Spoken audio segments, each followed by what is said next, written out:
আচ্ছা, ভালো লাগলো।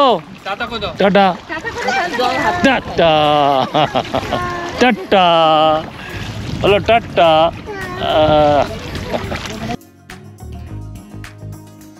নমস্কার বন্ধুরা, আমি চন্দন।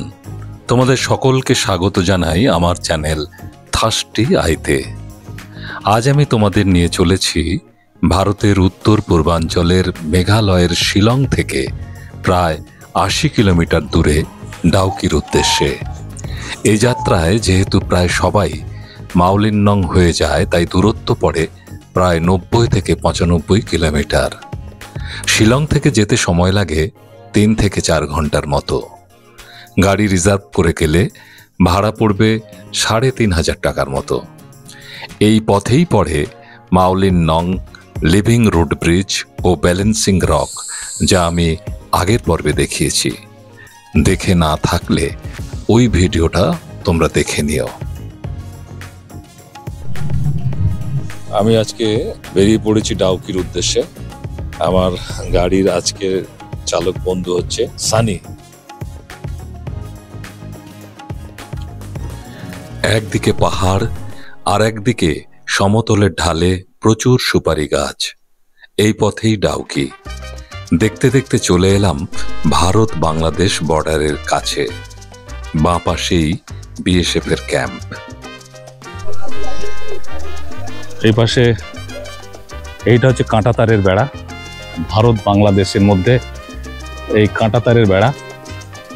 ওপরের এই যে রিং যেগুলো দেওয়া হয়েছে, সেগুলো মনে হচ্ছে অতি সম্প্রতি করা হয়েছে।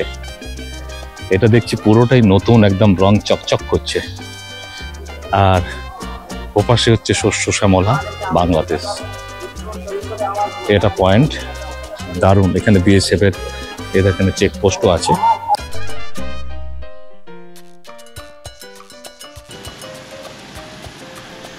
এটা হলো বরহিল জলপ্রপাত। পূর্ব খাসি পাহাড়ের মনোরম প্রাকৃতিক পরিবেশের মাঝে অবস্থিত একটা সুন্দর দারুণ জলপ্রপাত এটা। এই ব্রিজটা রিওয়াই ডাউকি রোডের ওপর অবস্থিত। এই যে এখান থেকে ঝর্ণার জল ছোট্ট নদীর রূপ ধরে বাংলাদেশে গিয়ে পড়ছে। অনেকটা দূরে গিয়ে সম্ভবত সুরমা নদীতে মিশছে।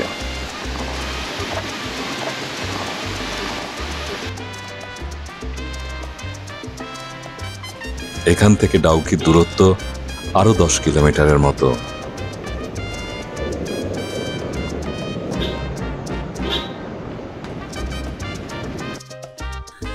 এই হলো ডাউকি। এই নদীটা আসলে উমগট নদী। এই জায়গাটার নাম ডাউকি হওয়ায় অনেকে একে ডাউকি নদী বলে। এখান থেকে টিকিট করে নেব। 1 ঘন্টার জন্য ভাড়া হচ্ছে 1000 টাকা, আর 45 মিনিটের জন্য 800 টাকা। তাই তো? একটা নৌকোতে মোট 3 জন যেতে পারে। গতকাল রাতে এখানে পাহাড়ের ওপরের অংশে প্রচুর বৃষ্টি হওয়ায় এই জলের রং এখন অনেকটা ঘোলা হয়ে এরকম হলদে রঙের হয়েছে। তবে এখানকার পরিচ্ছন্ন স্বচ্ছ জল দেখতে হলে ডিসেম্বর থেকে ফেব্রুয়ারি এই 3 মাস খুব ভালো সময়। তবে সে সময় জল নদীতে কিন্তু অনেকটাই কম থাকে। প্রচুর টুরিস্ট এসছে আজকে। এই ছেলেটি নিয়ে যাবে নদীর উপর দিয়ে। আজকে শুক্রবার, তো বাংলাদেশে আজকে ছুটির দিন, ফ্রাইডে। তো যার জন্য এই যে সামনেটা, এটা পুরো বাংলাদেশের টুরিস্ট যারা তারা রয়েছে, সেই জন্য এখানটা প্রচুর ভিড় আজকে। আর আমাদের এদিককার যে বোট, ভারতের দিকে, ওদিকে এতটা ভিড় নেই। এই যে এই রাস্তায় আমি যাবো আবার এই নদী ধরে, অতটা ভিড় নেই। ওপরে ইন্ডিয়ার পতাকা উঠছে, তার মানে এটা ইন্ডিয়া। ঠিক তার পাশেই বাংলাদেশের সিকিউরিটি পোস্ট আছে। এখানে বাংলাদেশ থেকে স্নান করতে এসছে। আর এইদিকে এই যে দড়ি লাগানো আছে, এই অবধি কিন্তু ইন্ডিয়া, ভারতে। আর এদিকে যারা স্নান করছে, এইটা হচ্ছে বাংলাদেশিরা এখানে স্নান করছে। আমরা এতটা ঘুরে এই যে দেখা যাচ্ছে বাংলাদেশের পতাকা ওখানে উঠছে, আর পাশে ভারতের পতাকা, বর্ডার সিকিউরিটি ফোর্সটা। এখানেরা ছিপ ফেলছে। এখানকার অনেক মানুষের জীবিকা মাছ ধরা। নদীর ওই পাশটা গেলে আরও ছিপ ফেলতে দেখতে পাবো।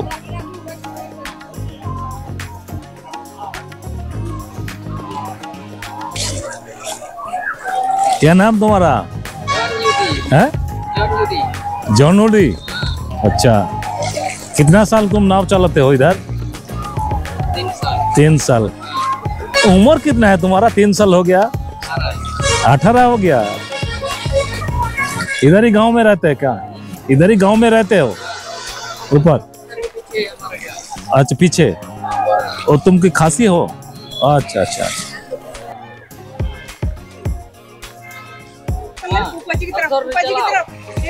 चलो चलो चलो चलो चलाओ।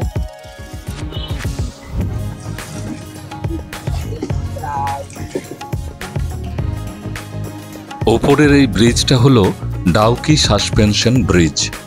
এটি ব্রিটিশ আমলে 1932 সালে তৈরি হয়েছিল এবং এখনও একইভাবে ব্যবহার হচ্ছে। এই ব্রিজের ওপর দিয়ে মূলত পাথর কয়লা নিয়ে প্রচুর লরি সামনে তামাবিল বর্ডার হয়ে বাংলাদেশে যায়, আর নিচ দিয়ে এই সুন্দর উমগট নদীতে আমরা ভেসে বেড়াচ্ছি। এখানকার চারিদিকের যে পরিবেশ, পর্যটকদের নিয়ে ছোট ছোট নৌকো, এক অপূর্ব অভিজ্ঞতা। এখানে পাথরের ওপরে এই গঠন দেখলে একেবারে অবাক হয়ে যেতে হয়। হাজার হাজার বছর ধরে থরে থরে সাজানো পাথরের ওপরে যেন পাহাড়টা দাঁড়িয়ে আছে।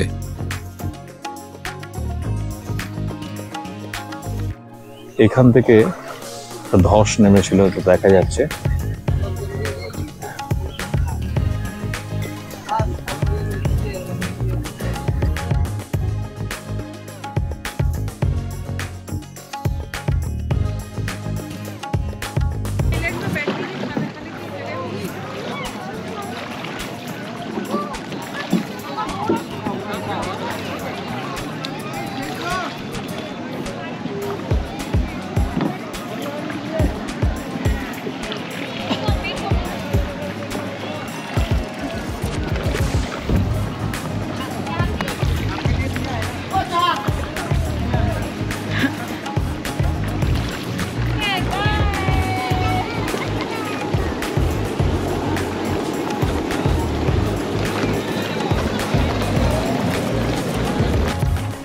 আচ্ছা, ভালো লাগলো?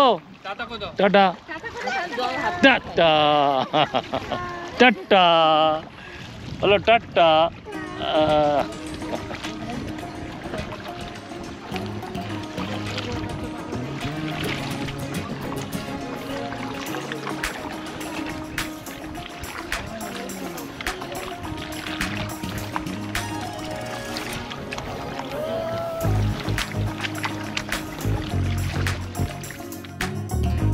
বন্ধুরা, তোমরা এতক্ষণ দেখছিলে আমার চ্যানেল থার্স্টি আই। আমি নিয়মিত আমার এই চ্যানেলে বিভিন্ন জায়গায় ঘুরে বেড়ানো ও সেখানকার ইতিহাস এবং অসাধারণ দৃশ্যের ভিডিও আপলোড করি। ভিডিওগুলো যদি ভালো লাগে তাহলে অবশ্যই লাইক, শেয়ার ও সাবস্ক্রাইব করবে এবং পাশে থাকা বেল আইকনটা ক্লিক করে রাখবে, যাতে আমি যখনই কোনো নতুন ভিডিও দেব তার ইনস্ট্যান্ট নোটিফিকেশন তোমাদের কাছে পৌঁছে যায়। আজ তাহলে এই পর্যন্ত, দেখা হচ্ছে পরবর্তী ভিডিওয়। ধন্যবাদ।